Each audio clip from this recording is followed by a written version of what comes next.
નમસ્કાર મિત્રો, તો આજના વિડીયોમાં આપણે ભગવાન વિષ્ણુના 10 અવતાર જેને દશાવતાર પણ કહેવામાં આવે છે તેના વિશે જાણીશું. હિન્દુ ધર્મમાં ભગવાન વિષ્ણુ, ભગવાન બ્રહ્મા અને ભગવાન શિવ ત્રણેય મળીને ટ્રિનિટી બનાવે છે. એવું કહેવામાં આવે છે કે ભગવાન વિષ્ણુ સંરક્ષક છે. હિન્દુ ગ્રંથો જણાવે છે કે ભગવાન વિષ્ણુના 10 અવતાર છે અને દેવતાઓનો આ પુનર્જન્મ તેમાંથી એક હોવાનું માનવામાં આવે છે. આ દરેક અવતારના અલગ અલગ ધ્યેયો અને ઉદ્દેશ્યો છે. હિન્દુ દંતકથાઓ જણાવે છે કે ભગવાન વિષ્ણુના પ્રથમ 4 અવતારો સતયુગના સમયગાળા દરમિયાન થયા હતા. તેના પછીના 3 અવતારો એટલે કે 5મો, 6ઠ્ઠો અને 7મો અવતાર ત્રેતાયુગના સમયગાળા દરમિયાન થયા હતા. 8મો અવતાર દ્વાપર યુગમાં, 9મો અવતાર કલયુગના શરૂઆતમાં અને 10મો અવતાર કલયુગના અંતમાં એટલે કે કલયુગનો અંત અને સતયુગની ફરીથી શરૂઆત કરવા માટે માનવામાં આવે છે. તો આવો જાણીએ ભગવાન વિષ્ણુના 10 અવતાર એટલે કે દશાવતાર વિશે. ભગવાન વિષ્ણુનો પ્રથમ અવતાર માછલી જેવો અવતાર એટલે કે મત્સ્ય હતો. મત્સ્ય અવતાર અનુસાર ભગવાન વિષ્ણુએ મહાપ્રલય દરમિયાન પ્રથમ માનવ વૈવસ્વત મનુ અને 7 ઋષિઓને બચાવ્યા હતા અને તેમની હોડી પર સવાર થઈને દરેક વનસ્પતિ અને પ્રાણીઓની પ્રજાતિઓનું પ્રતિનિધિત્વ નમૂનો લઈને આવ્યા હતા.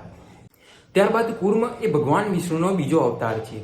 કુર્મ શબ્દનો અર્થ કાચબા થાય છે અને કુર્માવતારનો અર્થ થાય છે કાચબા તરીકે ભગવાન વિષ્ણુનો અવતાર. આ અવતારમાં ભગવાન વિષ્ણુએ અમૃત ઉત્પન્ન કરવા માટે તેમની લાકડી વડે દુધિયા સમુદ્રનું મંથન કર્યું. દેવો અને દાનવો સાથે સમાન રીતે કામ કર્યું. ત્યારબાદ વરાહ તે ભગવાન વિષ્ણુનો ત્રીજો અવતાર છે. વરાહના વેશમાં ભગવાન વિષ્ણુ તે દેવી ભૂદેવી તરીકે મૂર્તિમંત પૃથ્વીને રાક્ષસ હિરણ્યાક્ષથી બચાવવા આવ્યા હતા, જેમણે તેનું અપહરણ કર્યું હતું અને તેને પ્રાચીન સમુદ્રમાં છુપાવી હતી. વરાહે રાક્ષસનો વધ કર્યા પછી ભૂદેવીને સમુદ્રમાંથી બહાર કાઢ્યા અને તેમને બ્રહ્માંડમાં તેમના યોગ્ય સ્થાને પરત કર્યા. ત્યારબાદ નરસિંહ તે ભગવાન વિષ્ણુનો ચોથો અવતાર છે. આ અવતાર ભગવાન વિષ્ણુનો અર્ધપુરુષ અને અર્ધસિંહ સ્વરૂપનો ચોથો અવતાર છે. રાક્ષસ હિરણ્ય કશ્યપને ભગવાન બ્રહ્મા દ્વારા એક જબરદસ્ત આશીર્વાદ આપવામાં આવ્યા હતા, જેણે તેને મનુષ્ય અથવા પ્રાણીઓ સહિત કોઈ પણ જીવંત ચીજ દ્વારા કોઈ પણ વાતાવરણમાં દિવસ કે રાત, પૃથ્વી પર કે અવકાશમાં અને જીવંત અથવા નિર્જીવ શસ્ત્રો દ્વારા માર્યા જતા અટકાવ્યા હતા. તેમના અવતાર દરમિયાન ભગવાન વિષ્ણુએ માનવ શરીર ધારણ કર્યું હતું, પરંતુ તેમણે સિંહનું માથું અને પંજા જાળવી રાખ્યા હતા.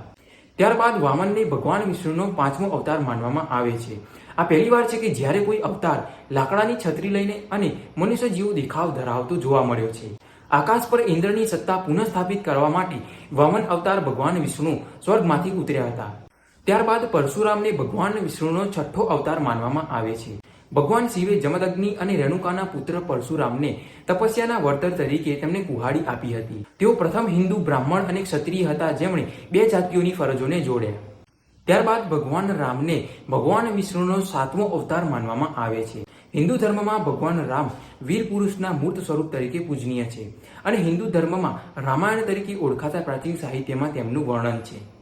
ત્યારબાદ ભગવાન કૃષ્ણને ભગવાન વિષ્ણુનો 8મો અવતાર માનવામાં આવે છે. તેમણે રાક્ષસ કંસને મારવા, પૃથ્વીને દુષ્ટ રાજકારણથી મુક્ત કરવા અને તેમના અનુયાયીઓને બચાવવા માટે અવતાર લીધો હતો. હિન્દુ ધર્મમાં ભગવાન કૃષ્ણ તે સૌથી પૂજનીય દેવ છે અને ભગવાન કૃષ્ણ વિશે ઘણી દંતકથાઓ પણ છે. ત્યારબાદ ભગવાન વિષ્ણુનો 9મો અવતાર ભગવાન બુદ્ધ હોવાનું કહેવાય છે. રાજવી પરિવારમાં જન્મ્યા હોવા છતાં તેમણે સંપૂર્ણ જ્ઞાન પ્રાપ્ત કરવા માટે રાજકુમાર તરીકેની તેમની તમામ ફરજો છોડી દીધી હતી. એવું માનવામાં આવે છે કે ભગવાન બુદ્ધે રાક્ષસોને યજ્ઞો કરવાથી નિરુત્સાહિત કરવા માટે માનવ સ્વરૂપ ધારણ કર્યું હતું.